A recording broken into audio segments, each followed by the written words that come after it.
Thank you, to Tony and Craig for taking time out. I imagine, festival prep is, it's keeping you busy.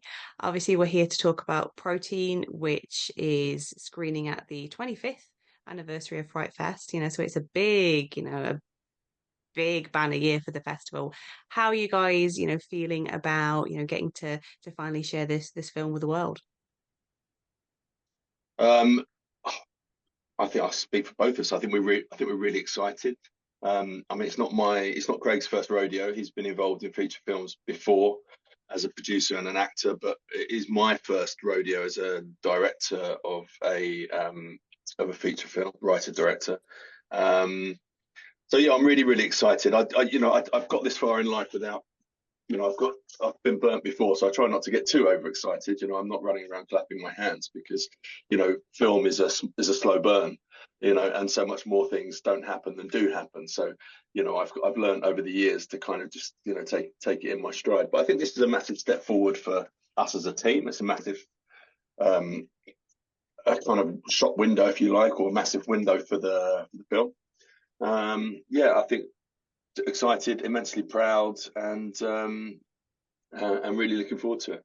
Kind of can't quite believe it's happening. Really, that we've made this little film 3 years ago in the depths of COVID, with not very much money, and here we are, kind of in Leicester Square 3 years later. It kind of feels like an incredible journey. I'm really proud of everybody, and particularly Craig, because obviously he's had his own personal difficulties in the meantime. So I think we're kind of lucky he's on this call, but certainly very lucky that he's driven the project forward. So it's all props to him, really. Well, that's very kind. But I will, for me, as I sort of mentioned before you press record, Kat, the journey. I always think back. Tony's right. Of course, we did shoot it a few years ago, but the journey really began a decade ago for this, because Tony and I worked. I auditioned for Tony for another short film of his about 10 years ago. I think it was sort of March time or 20, something like that. 2012 it was. Was it 2012? Yes, it was. My apologies, 2012. And he told me he had this other idea for a short film, and he told me the outline for Protein, and I begged him really to let me audition, and quite reluctantly, I think he did, because he had quite rightly too, he had other ideas, and we would have just worked together, and he probably wanted someone new and not as annoying as me, but I convinced him, and then I managed to get the It's not that part. you're annoying, Craig. It's no, but I think I just wanted to go through the proper process, and I did want you to do it, but I just wanted to know that you were going to be, you've got to work in the best interest of the film, haven't you, all the time? Yes. You can't just get your mates in. So I'm really glad that when we went through that normal proper audition process and we saw lots and lots of people, you were still the best. So Yeah. you got the part. Yeah, and I'm really good at emotional blackmail. So the two things combined. So that for me is when it started then. I think we shot the short film, again, forgive me if I'm wrong, Tony, was something like October 2014, I think, in my mind. So we nearly are screening at the end of August. What was that? It was 2013. It came out in 2014. Oh, well, there we are. So 10 years from the short film's release, we are celebrating the release of the feature film. So for me, it's 10 years and I feel every one of those 10 years, because having worked with Tony before we made this short film, I was lucky enough to do three shorts, I think a music video or two with Tony. Um, and and he'll hate this praise, but he really is a quality creative. His writing and directing, I'm a big fan of it. And I was quite insistent that he made a feature film in order to get some sort of recognition that unfortunately you don't always get with short films or music. But he always gets great feedback, always gets great reviews, always gets praise. But you know what it's like, Kat. The feature film is the biggest signpost really for someone's talent. So I wanted this. I wanted him to make a feature, and then the fact that I really believed that after we made the short, there was so much more to tell of the Protein story. So thankfully, he wrote a brilliant script, and Here we are. yeah, and here we are. But this started as a short film. What was it about, this idea that, you both thought had the legs to run to feature? Um, I think the central premise of the short film was really, really simple and really quite impactful. And I think that's, in anything in life, whether it's or anything in creative arts, whether it's advertising, which is where I work, so that's my day job, or whether that's film, you want the simplicity of an idea. And the logic in the short film was really, really simple. And we just felt that there was, because of that, then we could expand it. And I'm a big fan of writing dialogue and writing interesting characters, and I saw an opportunity to just create this incredible little kind of band of misfits in this film. And as soon as I sort of had this idea about this misunderstanding in the film, these sort of drug dealers and this kind of turf war that gets triggered by this misunderstanding, I realized that we had something which was far bigger on our hands. I mean, we had to go there creatively and work out what that story was, because I don't think just kind of doing more of the same that we did in the short film would have been enough. But I saw that suddenly as a writer as an incredible opportunity to create all these interesting characters. And then the cops came along, and I remember talking to Craig early doors, and there was lots of different iterations of those cop characters. But when I saw the potential for all these characters, and we really properly fleshed them out, backstories, the whole thing, when we were briefing the actors, I really went to town on who I wanted them to be and where they'd come from, and the journeys they were all on. And I think that really shows in the film that all those characters, dare I say it, are reasonably well drawn and quite believable, and they really kind of, and quite arresting. No pun intended.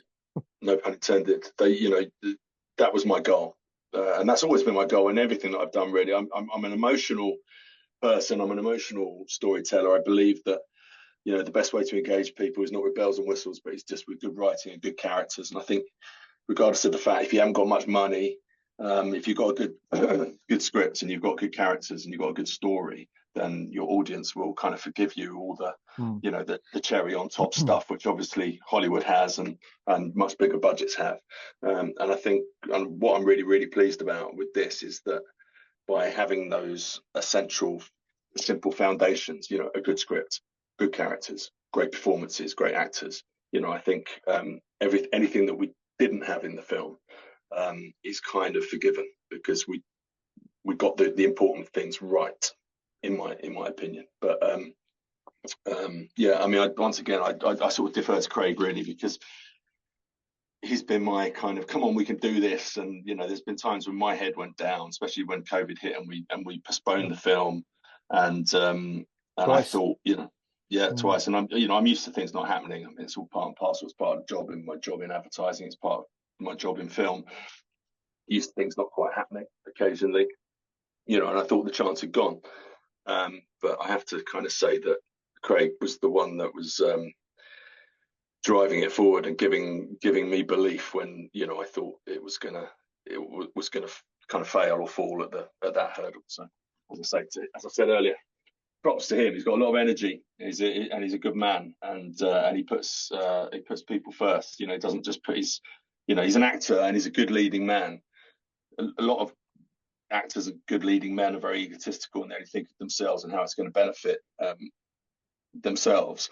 I think with Craig, the difference with Craig is that he puts everyone else first, and that includes helping art department break down sets at the end of a very, very long night shoot. He's that kind of person. He's the kind of person you want to have around. I think that he's displayed that at every single stage of the process. So I'm immensely grateful.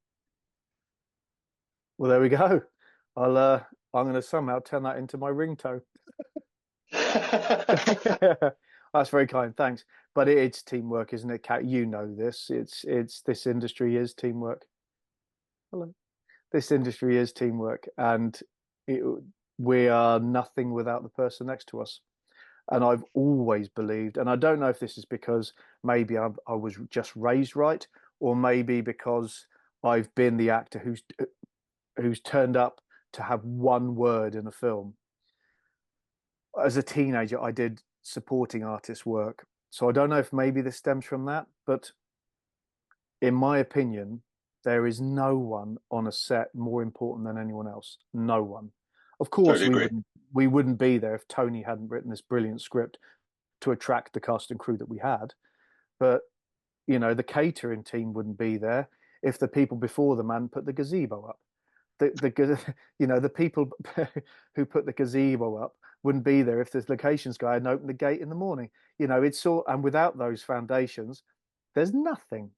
And supporting artists who will stand in a crowd all day long in the rain just to help you get the shot you need, whether they're paid or not. And they were paid in our film, but whether they're paid or not, to me, they're as important as Tony or the leading actor or actress or whatever.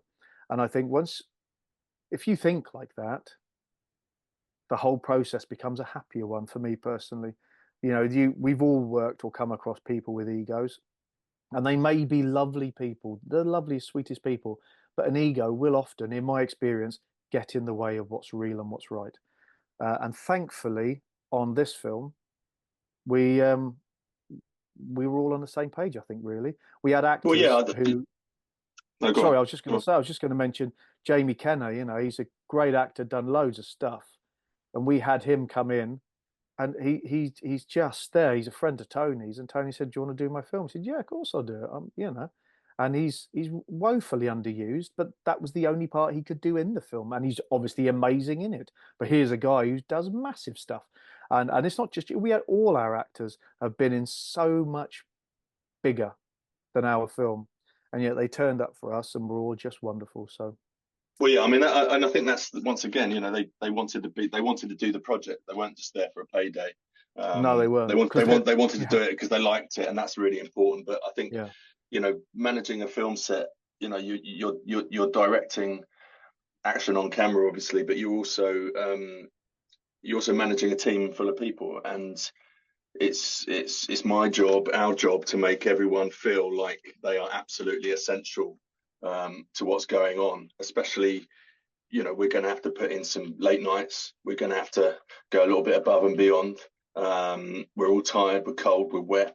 Come on, let's do another hour, please. yeah,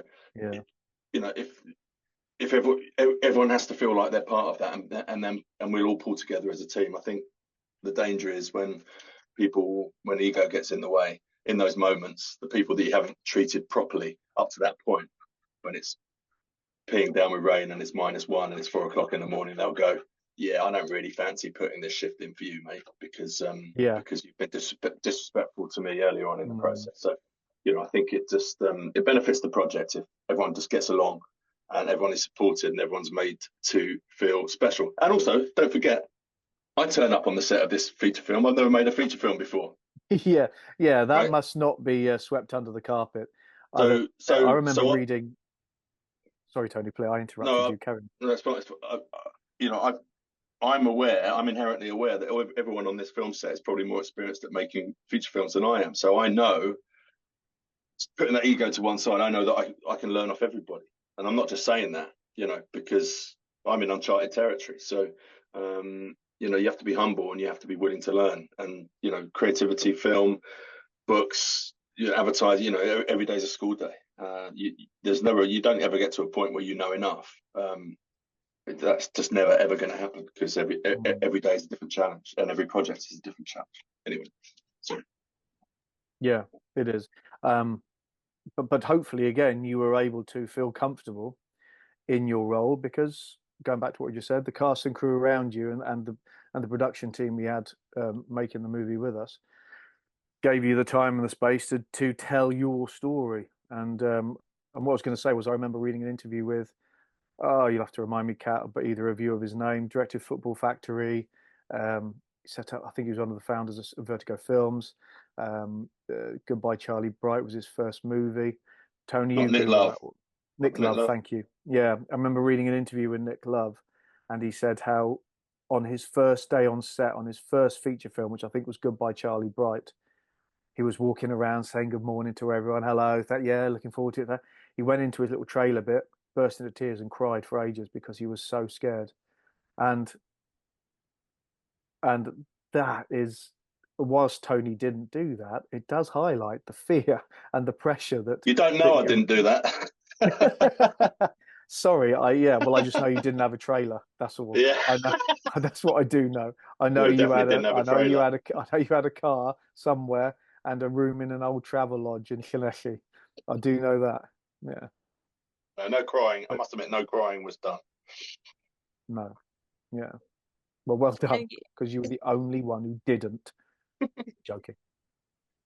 and Sean is this, he's a very complex, still quiet character. How did you go about sort of accessing him? Because he's, I guess there's this temptation to make this sort of character a very different portrayal, but he's very still and it's almost like a coiled spring sort of thing.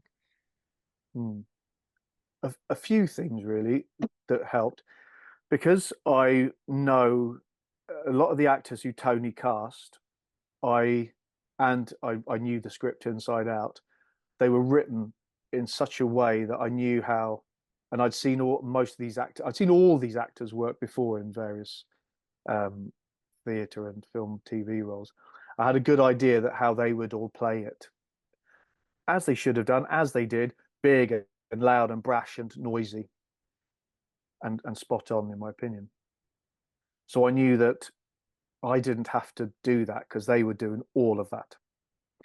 At the same time, as Tony once said, the thing is with Sean, he's got to go. He has fallen through the cracks, but it suits him because of what he does. He's got to stay hidden. So obviously, then the silence suits that.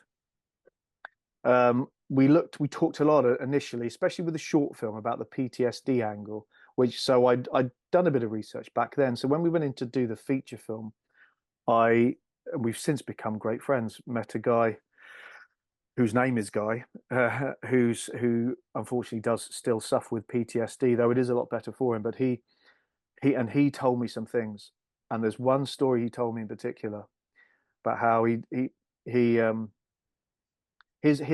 PTSD was not a military thing, even though he did serve in the military. His PTSD came from two other awful things that happened to him. And he'd left the military at this point, and he was working for the council, and he liked to eat his lunch in his car for a bit of peace from the office. And he told me he remembers going in with his lunchbox and sitting behind his wheel. This was at 12:30. He remembers opening his lunchbox, and then he looked at his clock, and it was 5:30, and he'd sat in his car in complete silence, just staring ahead for 5 hours. That whole time.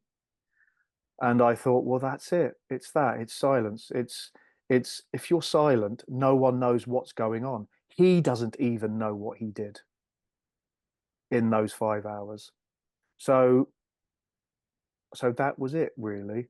And then on top of that, I watched a load of really dark documentaries about things that the character that Sean does in the movie. I'd wait for my family, obviously, to go to bed, and then I'd trawl through all the channels looking for these documentaries about serial killers and cannibals and that type of thing. I think it's also important to note that there's a lot of characters in the film, and everybody is in Sean's orbit. And as Craig said, there's some comedy characters, there's some big kind of alpha characters. Obviously, you've got the police.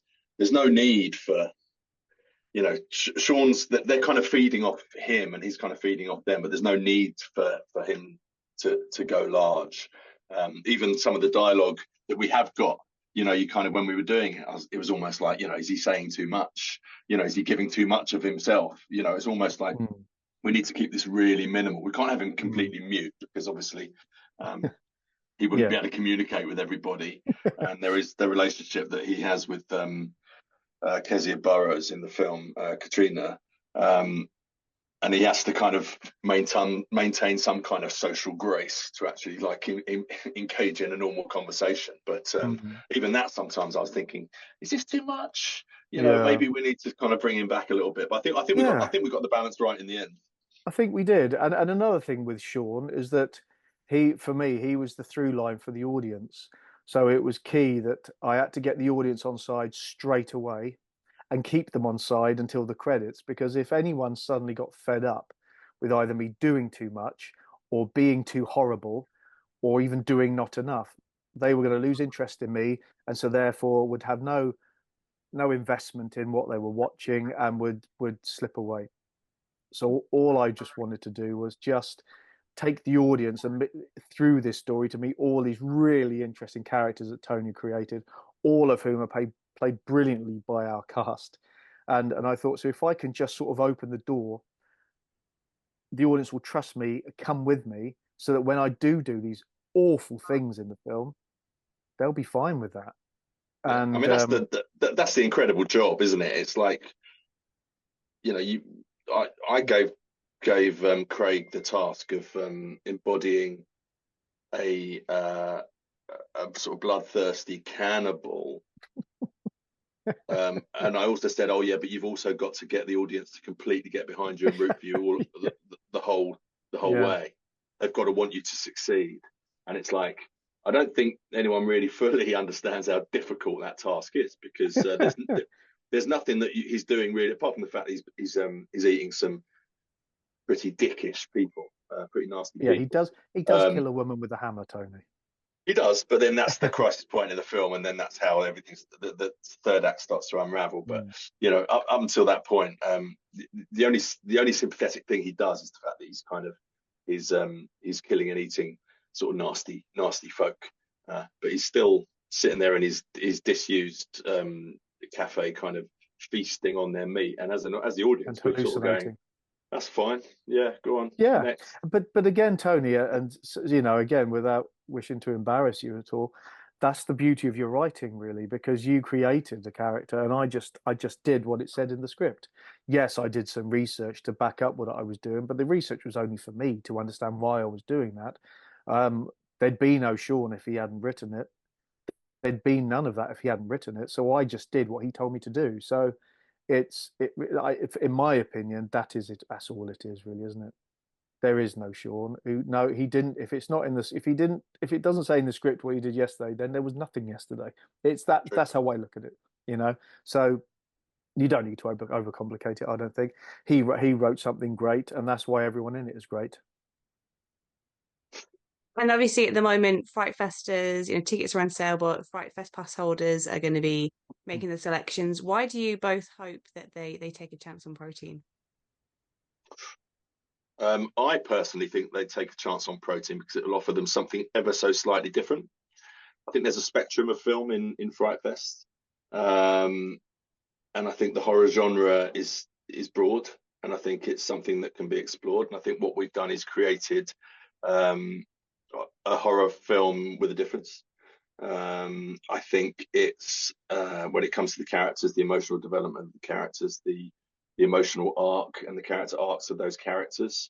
I think it will give them everything that they will want from a horror film, but a kind of lot of stuff that they're not used to seeing in a horror film. So I kind of think it melds the physical and the emotional, the body horror, if you like, and the and this emotional storytelling, which I like. So it would just it sort of just it broadens things out ever so slightly, and I think that's what film should do. There's no point in just repeating the same old stuff. People like certain things, but you can play with that, you can tweak that, and I think protein genuinely offers something very, very different. Yeah, yeah. I can't guarantee everyone's going to like it, and I don't want everyone to like it. I mean, that's the great thing about art, isn't it? The best art is divisive, but it's definitely if you go along to protein, you're gonna see a story framed in a slightly different way. You're going to see the horror genre framed in a slightly different way, and hopefully you're going to come out of it with a slightly different perspective on what horror can be. Yeah. The film Eden Lake, it's not a horror film, but it is hands down the scariest thing I've ever seen. It's the only film I've ever had to pause and take a break from. I had to give myself an hour because the stuff that happens in Eden Lake, you read about and you see on the news all the time. It's something that can happen to anyone. And I think that's why I personally like Protein and think other people will like Protein, because the horror, as Tony said, it's a real horror. This is a very real horror. This is something you can Google this stuff and you'll be swamped in just the nastiest stuff that's happening as we speak. And having been to Fright Fest and watched things there before and had stuff screened there before, a film, sorry, I've had a good look at what horror is at a festival like Fright Fest. And Tony's right, it is broad. But as of yet, I've not, and I'm no great horror expert here, but I've not seen anything at the horror festivals. And I went, and with my last film, I went around a few of them. I've not seen anything yet like Protein, that is just a real. It may, to me, maybe it's not quite a horror film, but what the elements of it are truly horrific. Yeah. So, but it's got a lot of but it's got a lot of heart and a lot of heart. It's really funny. Once again, And excuse the pun. I mean, because there is a scene about an hour into the film where someone physically has their heart ripped out, cut out of their chest. But there is a lot of there's a lot of heart in more ways than yeah, one. there is. Yeah, there is. Exactly. Well, I wish you guys the best of luck with the screening. Thank you so much, Kat. Thanks for your time.